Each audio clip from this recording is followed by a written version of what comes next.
तो यहाँ 7.1 प्रश्नावली का 5वां प्रश्न है 9th मैथ्स का। रेखा एल ए कोण को समद्विभाजित करती है। ये कोण है ना ए वाला, ये दिख रहा है, ये रेखा क्या हो गई एल। तो जो इधर का कोण है और जो इधर का कोण है ये बराबर है। इसका नाम रख देता हूँ एक और इसका नाम रख दिया मैं क्या 2। ठीक है। अब बी रेखा एल पर स्थित कोई बिंदु है। तो यहाँ पर ये जो बी बिंदु है ना, ये किस पर स्थित है एल पर।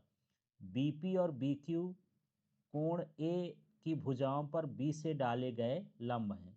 तो ये जो बी से क्यू तक है इस पर ये लंब डाला गया है, माने यहाँ का कोण क्या है 90, और इसमें भी लंब डाला गया है तो यहाँ का कोण भी क्या हो गया 90 हो गया। अब हमको दर्शाना है कि ये जो APB बना है, APB ये वाला त्रिभुज APB है ना, ये त्रिभुज दिख रहा है APB, और इसके ऊपर का त्रिभुज है, ये दोनों कैसे हैं समरूप हैं। ठीक है, सर्वांग सम है।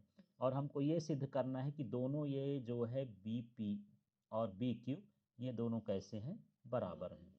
तो सर्वांग सम सिद्ध कर देंगे तो ऐसे बराबर हो जाएंगे। तो जो स्टेप है, पहला स्टेप क्या होता है दिया है। इसको हमको कुछ नहीं करना होता, यहाँ से ये जो इसमें यहाँ से लिखा है यहाँ से लेकर के यहाँ तक हम लिख देंगे तो ये दिया है कहला जाएगा। दूसरा हमको दूसरा पॉइंट क्या करना है सिद्ध करना है।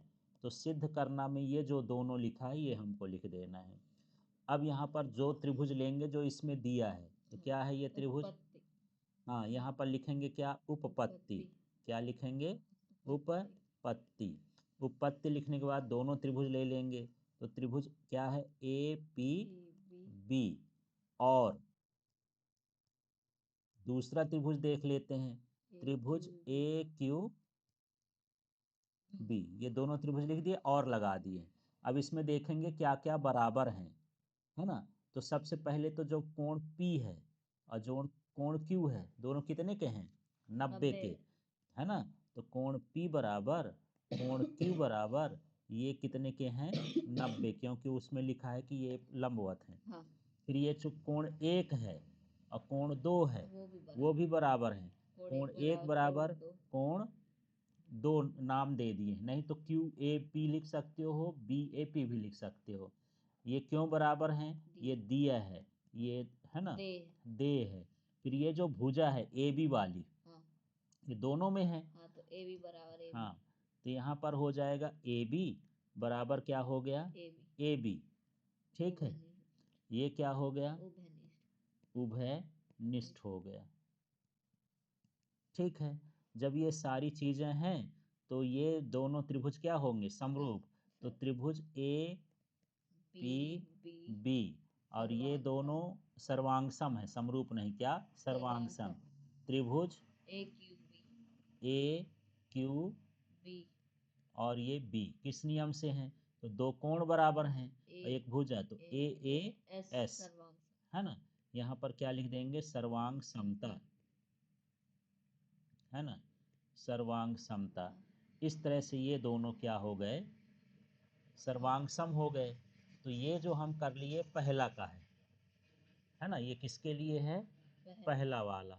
अब दूसरा वाला ये कहता है कि ये जो है BP बराबर BQ है कि नहीं है। तो अलग से कुछ नहीं करना है, यहाँ पर हम लिख देंगे BP बराबर क्या BQ, किससे बाय हाँ बाय CPCT। ठीक है, इसका मतलब है congruent part of congruent triangle, corresponding part of congruent triangle, सर्वांग सम त्रिभुजों के संगत भाग। ठीक है, ये भी बराबर होते हैं इसलिए ये बराबर हो जाएगा।